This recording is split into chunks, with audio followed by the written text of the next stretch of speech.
Tashooman jedhama. Kanaan nuuf ganda akaakuu mana bichuu aanaa sulultaa irraa gareen keenya garee beekaa fardaarraan jedhamu.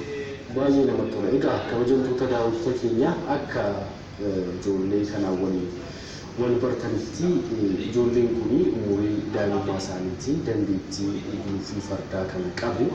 Egaa erga dandeettii isaanii kanaan immoo leenji'anii erga shaakalanii booda dorgommii shaampiyoonaa ispoortii fardaa kan Afrikaa irratti jechuudha biyya Aljeeriyaa irratti dorgommiin kun kan taasifamu biyya teenya bakka bu'uudhaan deemanii injifannoodhaan deebi'anii jiranii. Egaa waancaanis argameera akkasumas immoo madaaliyaan warqees dorgommii kanaan argameera.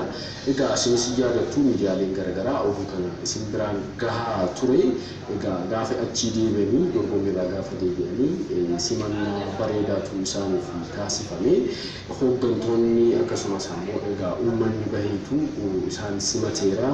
Simannaa kanarratti egaa ministeerri aadaa fi ispoortii obbo Qajeelaa Mardaasaa illee argamanii simannaa taasisanii jiru ijoollee kanaaf.